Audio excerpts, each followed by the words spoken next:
Сәлеметсіңдер ме, балалар? Здравствуйте, ребята. Бүгін мамырдың 12-сі. Сегодня 12 мая. Бүгінгі сабағымыздың тақырыбы біздің мереке. Тема сегодняшнего урока – наш праздник. Балалар, бүгінгі күнді, тақырыпты дәптерімізге жазамыз.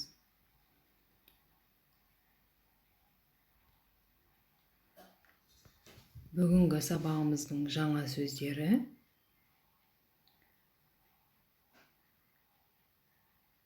тыңдаймыз, қайталаймыз. Слушаем, повторяем. Балаларды қорғау күні, День защиты детей, шолу шеңбері, колесо обозрения, саябақ, парк. Қайталаймыз. День защиты детей, балаларды қорғау күні, колесо обозрения, шолу шеңбері, саябақ, парк. Балалар, жаңа сөздерді дәптерімізге жазамыз. Енді грамматикалық қожын, тәуелдік жалғауды қайталаймыз. Повторяем притяжательные окончания. Тыңдаймыз, слушаем. Менің мерекем. Мой праздник. Сенің мерекең. Твой праздник. Сіздің мерекеңіз. Ваш праздник. Оның мерекесі. Его праздник. Балалар, тәуелдік жалғауды жаттаймыз.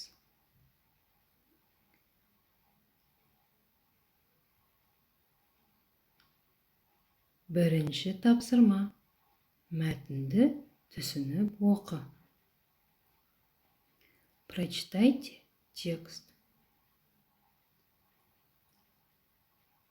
Бірінші маусым балаларды қорғау күні. Бірінші маусым 1 июня. Балаларды қорғау күні. День защиты детей.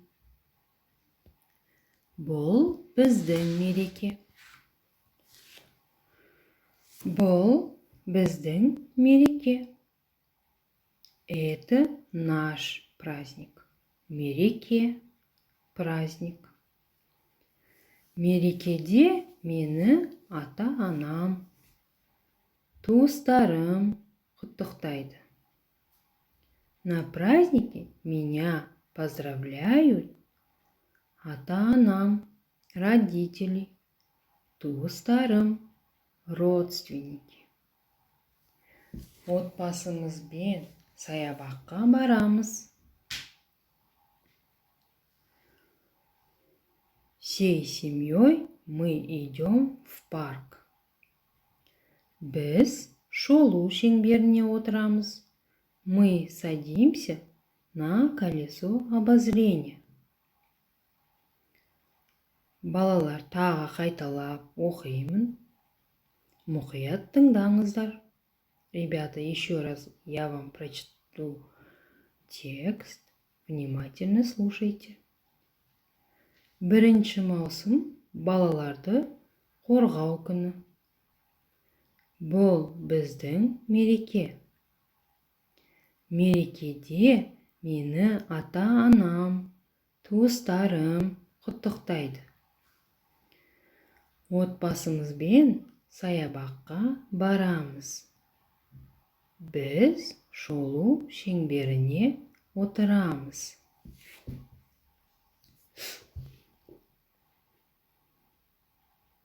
Жақсы балалар. Енді осы мәтінді мұқият тыңдасаңдар, тапсырманы орындайық. Ребята, если вы послушали текст внимательно, давайте выполним задание. Екінші тапсырма. Сұрақтарға жауап бер. Второе задание. Отвечайте на вопросы. Бірінші маусым қандай күн? 1 июня какой день? Ол кімдердің мерекесі? Это чей праздник? Балалар, жауапты ауызша жауап береміз.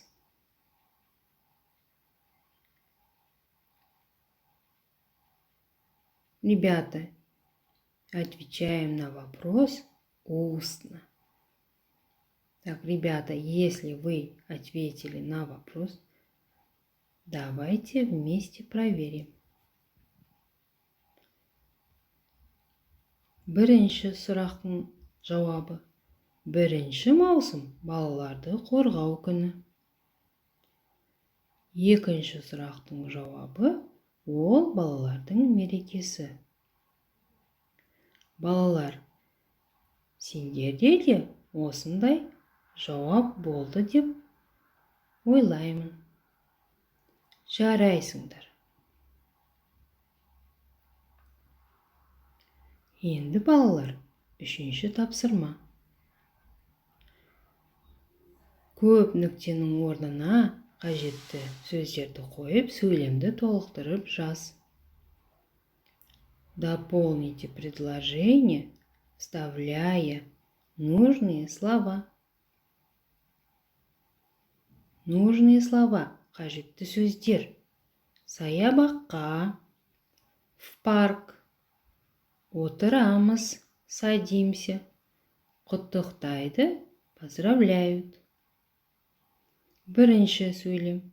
Мерекеде мені ата-анам. Екінші сөйлем. Отбасымызбен барамыз. Үшінші сұрақ. Біз шолу шеңберіне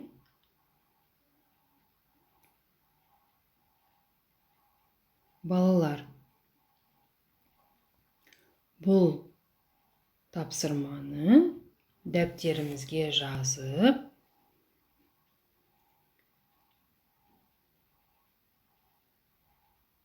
маған жібересіңдер.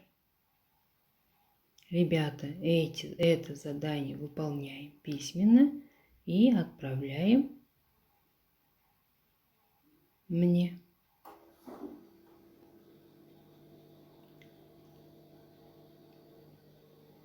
Енді балалар, біз ойын ойнайық. Ойынның аты суреттер сөйлейді. Давайте, ребята, теперь поиграем. Игра называется «Говорят картинки». Бұл тапсырмада біз сұрақтарға жауап береміз. Суретке қарап, мұқият қарап, сұрақтарға жауап береміз. В этом задании мы отвечаем на вопрос, опираясь на картинки. Первый вопрос. Бірінші сұрақ. Балалар мерекесінде біз қайда барамыз? Куда мы идем в День защиты детей? Балалар, суретке мұқият қараймыз. Суретте не бейнеленген? Ребята, внимательно смотрим на картинки и отвечаем на вопрос. Екінші сұрақ. Сонымен мерекеде біз не жейміз? Что же мы едим на празднике?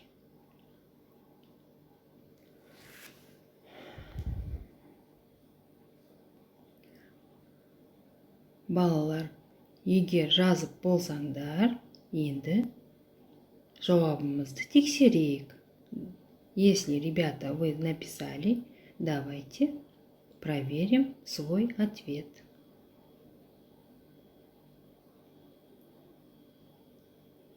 Бірінші сұраққа жауап: балалар мерекесінде біз саябаққа барамыз.